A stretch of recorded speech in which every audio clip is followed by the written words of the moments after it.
Hello dear student, I welcome to you all in the class of Assam physics. Student, आज जो अपन topic पढ़ेंगे वो कुछ बेसिक्स इंट्रोडक्शन होगा ऑप्टिक्स के बारे में। देखिए स्टूडेंट, ऑप्टिक्स को स्टार्ट करें बीएससी लेवल पे तो पहले उसके लिए कुछ छोटे छोटे बेसिक्स के बारे में क्या रहना चाहिए, जानकारी रहनी चाहिए। तो स्टूडेंट देखिए, अपन ऑप्टिक्स स्टार्ट कर दें।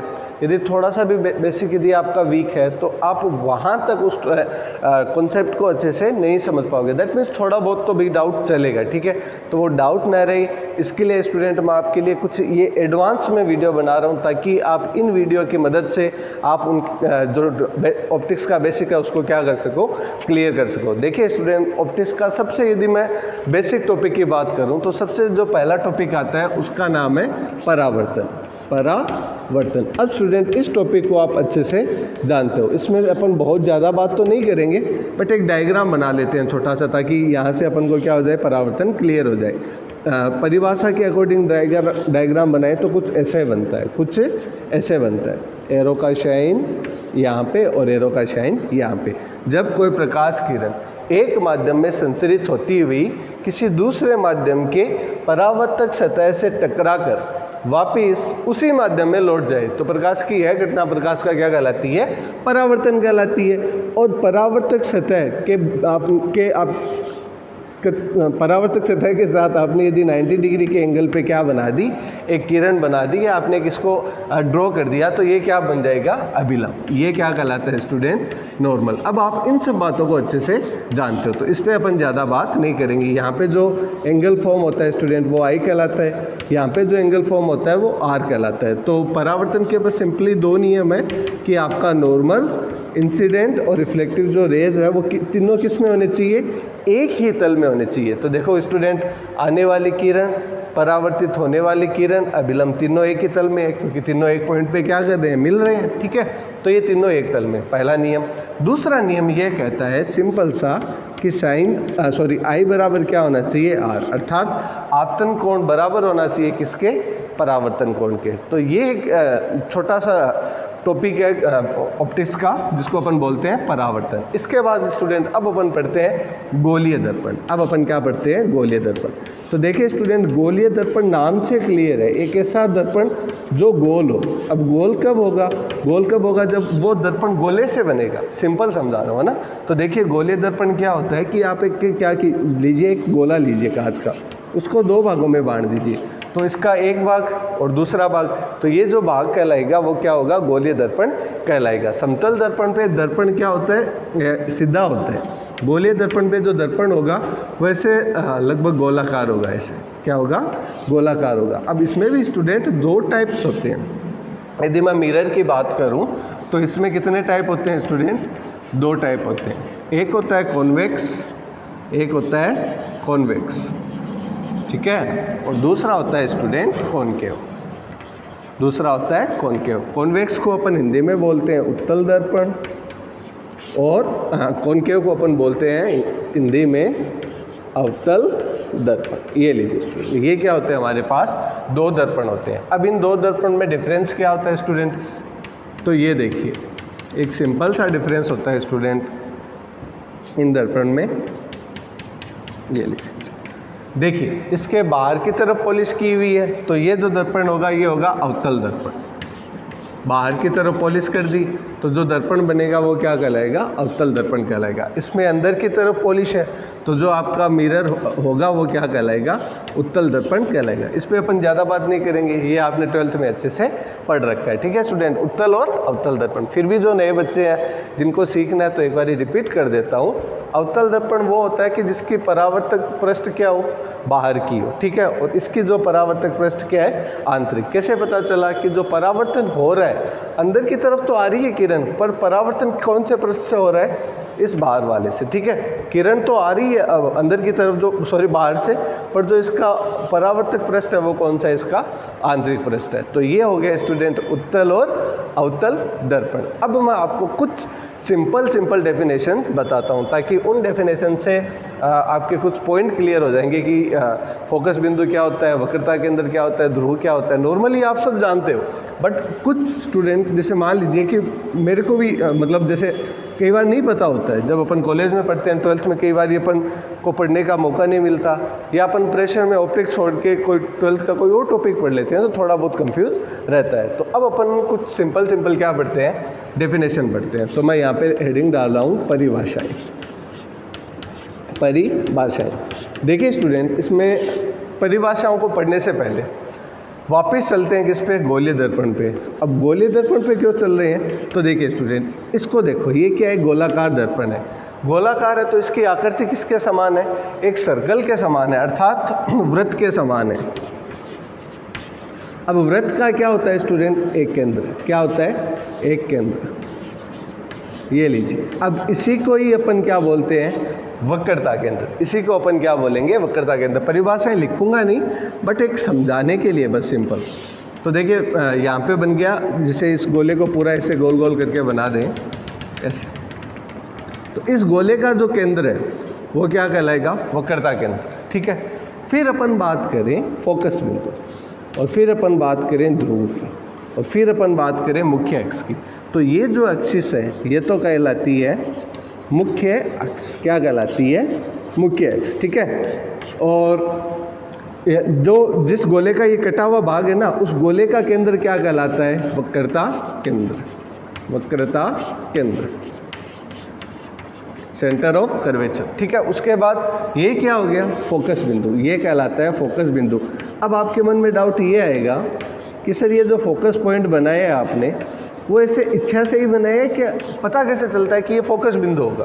ठीक है, बेशक वक्रता के अंदर तो अपन सेंटर से पता लगा लेंगे। ठीक है, अच्छा ध्रुव क्या होता है, ध्रुव यहाँ पे बनता है। ये लीजिए, ये होता है ध्रुव, जिसको अपन बोलते हैं पोल। क्या बोलते हैं, पोल। ठीक है, पोल समझ में आ गया कि सर मुख्य अक्ष और ये जहाँ पे इंटरसेक्ट करेंगे तो उस इंटरसेक्ट पॉइंट को अपन क्या बोलेंगे, ध्रुव। ठीक है, ये ध्रुव समझ में आया, मुख्य एक्सिस समझ में आई, और वक्रता केंद्र समझ में आया। पर क्या फोकस बिंदु अपन हर कहीं बना देंगे, उसका एक कोई पर्टिकुलर है या नहीं। तो देखिए फोकस बिंदु का एक सिंपल सा है कि जब मुख्य अक्ष के समांतर आने वाली किरणें, जब मुख्य अक्ष के समांतर आने वाली किरणें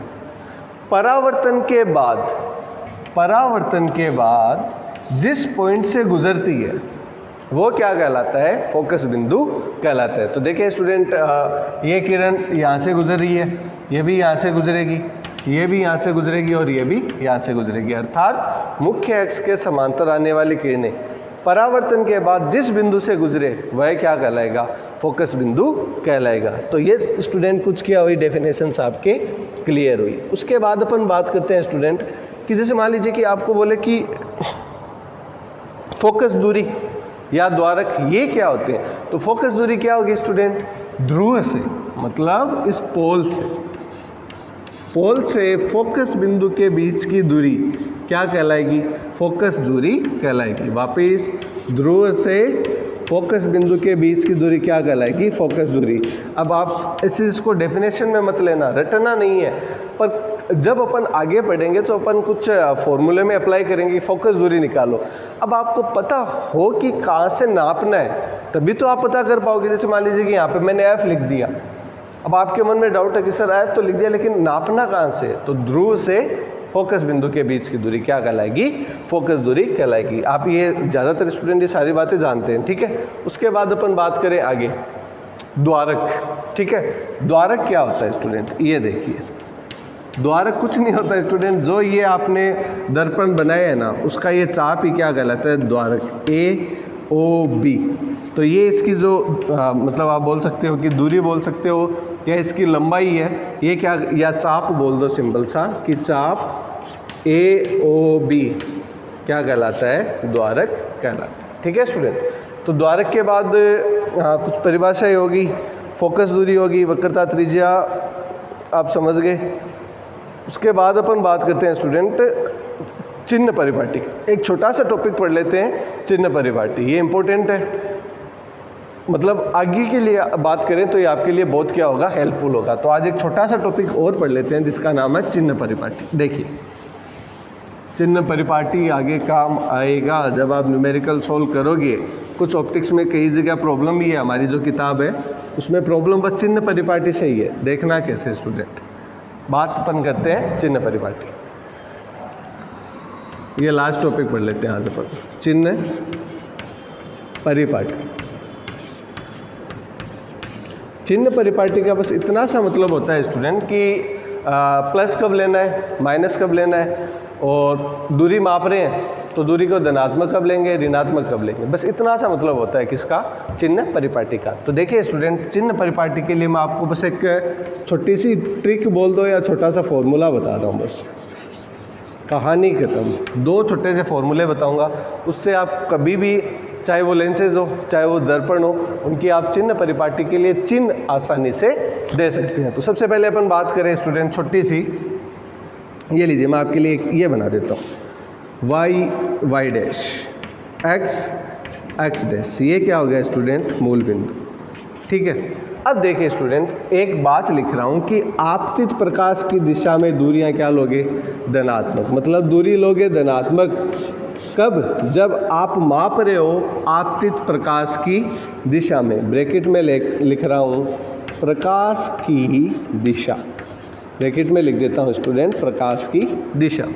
नेगेटिव लोगे कब, जब प्रकाश की दिशा के विपरीत, दिशा के विपरीत। बस इतनी सी बात, एक बात। दूसरी बात इतनी सी है स्टूडेंट कि मुख्य अक्ष के ऊपर, मुख्य अक्ष के ऊपर की दूरियां तो लोगे पॉजिटिव, और मुख्य अक्ष के नीचे की दूरी लोगे स्टूडेंट नेगेटिव। बस अब एक मैं आपको डायग्राम बना देता हूँ जिससे आप आसानी से क्या कर पाओगे, कब पॉजिटिव और कब नेगेटिव लेनी है उसको आप समझ पाओगे। ठीक है, तो अभी दर्पण ही चल रहा है स्टूडेंट, तो दर्पण की अपन बात करें तो जैसे मान लीजिए कि हमारा कोई ऑब्जेक्ट यहाँ पे रखा हुआ है, एक प्रकाश किरण गई, अब सिंपल सी बात है सर, समांतर जा रही है तो किससे गुजरेगी, फोकस बिंदु से गुजरेगी। ठीक है, और जो फोकस बिंदु से गुजर रही है वो मुख्य अक्ष के क्या हो जाएगी, समांतर हो जाएगी। ये नियम है, नेक्स्ट वीडियो में नियमों को भी क्या करेंगे, डिस्कस करेंगे, और कुछ 3-4 अपन डायग्राम बना के भी देंगे जिससे अपन ये क्या हो जाएगी, एक प्रकार से प्रैक्टिस हो जाएगी। ठीक है, पर अपन दूरियों पे चल रहे हैं तो एक बार अपन क्या कर लेते हैं, दूरी देख लेते हैं। ठीक है स्टूडेंट, तो देखिए प्रकाश आ रहा है इस दिशा में, यहाँ पर बनता है ध्रुव, क्या बनता है, ध्रुव। ठीक है स्टूडेंट, अब देखो प्रकाश इस दिशा में आ रहा है तो ये क्या हो गया स्टूडेंट, ध्रुव से बिंब की दूरी क्या कहलाती है, बिंब दूरी, जिसको आप सुंदर सा बोलते हैं स्मॉल यू। अब बताओ ये पॉजिटिव होगी या नेगेटिव, प्रकाश आ तो इस दिशा में रहा है और ध्रुव से मापोगे यहाँ से तो प्रकाश के विपरीत जाना पड़ेगा, तो यू क्या हो जाएगा, नेगेटिव। पहली बात, यहाँ पे क्या बना है स्टूडेंट, प्रतिबिंब, क्या बना, प्रतिबिंब।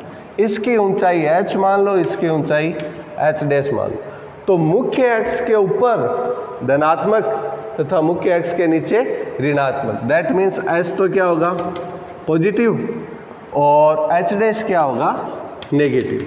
अच्छा, प्रतिबिंब की दूरी बताओ क्या होगी, नेगेटिव या पॉजिटिव, ये आप मेरे को बताना जरूर। ठीक है, आप ग्रुप में है ना, आप मैसेज करके बताना कि जो प्रतिबिंब की दूरी है, ठीक है, वो नेगेटिव होगी या पॉजिटिव होगी। देखना कैसे मापोगे, हाँ इतना ज़रूर बता दूं कि प्रतिबिंब यहाँ पे बनेगा। ठीक है, तो ये दूरी है, अब ये नेगेटिव है या पॉजिटिव, आप ज़रूर बताना। तो स्टूडेंट आज के लिए बस इतना सा ही, कुछ बेसिक्स थे जो क्लियर किए हमने।